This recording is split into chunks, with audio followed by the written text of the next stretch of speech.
Trop c'est trop, Passi na Congo, trop c'est trop. Trop c'est trop. Ah, bakaka mudi la bena. Samuna mpasi kele na bwala Congo. Mawa Congo. Mboka kimbangwe tika Bangkoko. Mabele tonda bomengo batanga baloba eza pays riche. Kasi lelo ekoma kotanga mabe il est plus pauvre du monde. Mawa Congo. Congo na biso mawa e. Mboka kimbangwe tika Bangkoko. Mabele tonda bomengo batanga baloba eza pays riche. Kasi lelo ekoma kotanga mabe il est plus pauvre du monde. C'est trop, nous devons ensemble dire non, pas toujours un oui, pour défendre la nation et les intérêts du peuple. Baminera mboka bavoisin bokipa bazokimana les premiers. On nous égorge matin, midi, soir, baimboka tozawa pied. À nous remplacer par les étrangers, ils sont au point de balkaniser Congo. Wana mboka solo tema. Ce n'est pas possible, ma belle kitoko epesa biso nzambe. Otango na peto bokolo bibwele pote tobikela. Ozangi boye bizale kote la biso partout na mboka. Ata plantation mbila nzeta lokumu tolona te motema pasi bandeko.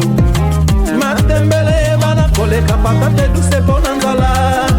Tomata bibola litungulu akokata na wete. Mafuta na bouchon nguba na bouchon na sukali. Okay. Bon,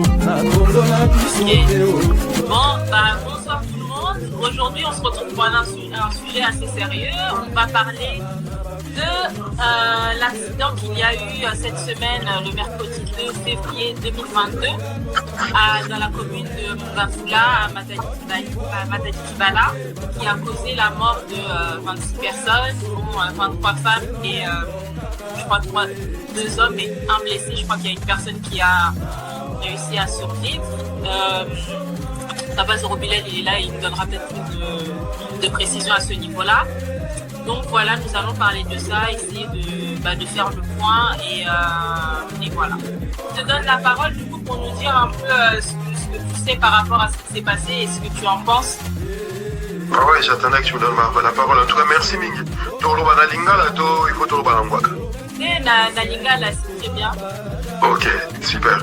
En tout cas, Zama Mingi, c'est dommage, hein, c'est qu'à chaque fois on aura l'occasion de parler du Congo. Toya Kapoto que nous parlions des gens qui sont en train de mourir. Et ils n'ont pas si Mingi qu'au l'État n'existait pas. Parce que s'il y avait vraiment un État dans ces pays-là, je ne pense pas qu'il y ait une tragédie en démon à vivre. En tout cas, on sait qu'il y a des parents, des konabiso, yaya, baleki nabiso, banabiso, akufaki, bili mona bango epe manakimia. Et avant la côte à la modindo ya masoloana, botikanga na mikako limbo la kosembola un peu notion ya État ezanini. Parce que tant que nous venons dire des choses, défendre, même accuser, sans pour autant comprendre vraiment les contours, il y a des concepts qu'on utilise. Et du coup, nous sommes paumés dans tous les sens parce que nous ne reconnaissons pas les responsabilités à Mamboza Biso et nous ne savons pas attribuer vraiment les conséquences il y a Mamboza Biso par la hauteur de Bango. Au Monimboka, ce que nous appelons Mabele Nabiso, ils ont 3 concepts qui permettent à Biso de se retrouver. Le concept de Misa de Zali, État, pays, nation.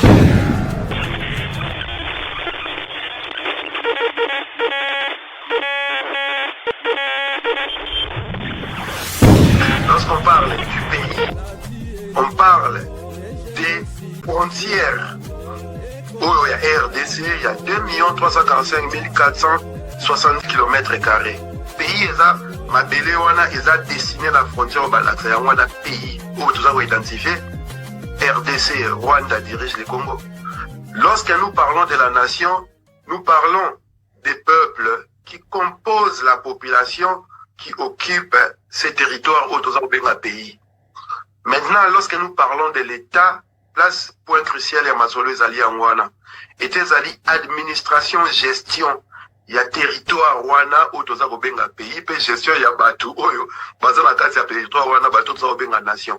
Donc quand on parle de l'État, il s'agit entre autres d'une entreprise oyo gestionnaire na yango aza censé anticiper, prévenir et puis à créer ba occasion ko permettre entreprise wana ekoma na mbongo ebele et puis ekoma na comment dirais-je na autonomie ko permettre et survivre même après. Lorsque vous entendez un président vous dire que Mboka ici et Koufa, nous n'avons plus rien à dire, vous devez vous poser des questions parce que quand il parle de Mboka et Koufa, en réalité il parle pas du pays, il parle de l'État. Parce que Moussala, il est le chef de l'État, c'est lui le gestionnaire principal de l'État. Donc gestion des Abosala qui a délégué à pouvoir dans le gouvernement continue dans le gouverneur continue dans le bourgmestre continue dans le chef de localité, le chef de territoire, le chef de quartier.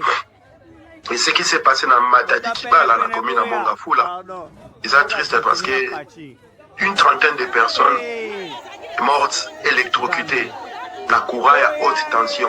Question de Nabatou. Comment se fait-il que Batou va vivre 30 personnes électrocutées dans le courant? Batou va électrocutées dans le courant parce qu'il y a des installations électriques de haute tension qui passent au-dessus des gens. Où ils allaient selon les règles et art, selon les standards, selon les normes. Il y a un moment où il y a un gestionnaire et l'État, une entité où il dirige à la place, entreprise où il y a un combo. Ceux qui battent, ils préviennent, ils protègent.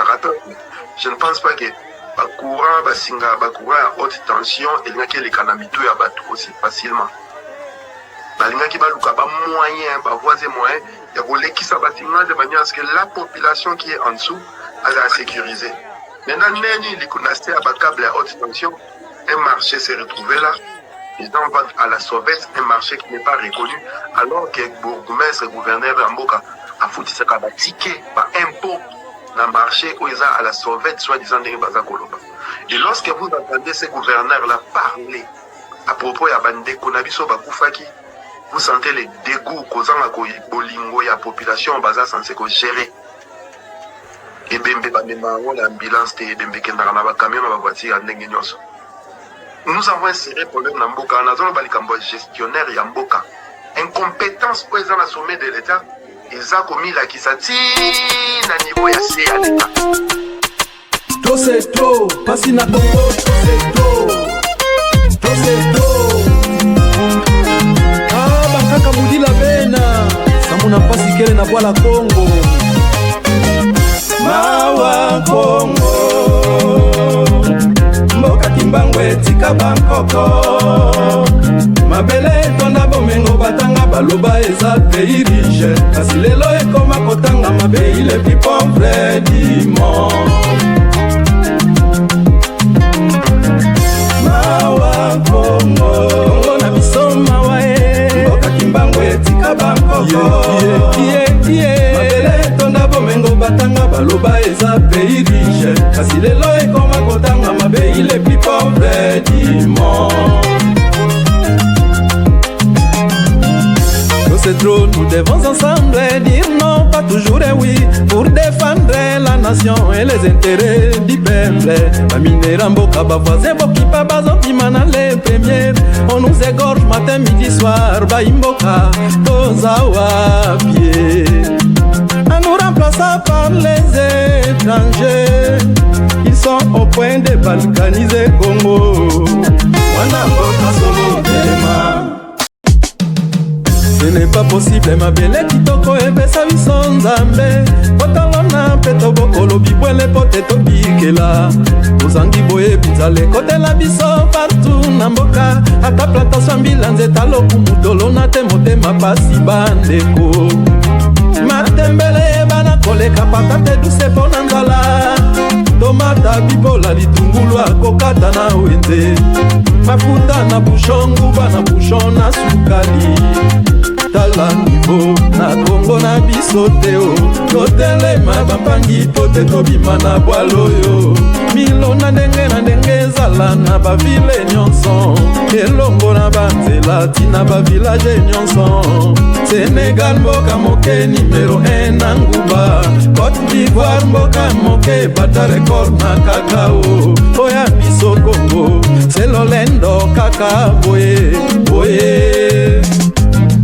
mawa Congo na biso mawa mboka kimbangwe tika bankoko mabele tonda bomengo batanga baloba eza pays riche kasi lelo ekoma kotanga mabei le plus pauvre du monde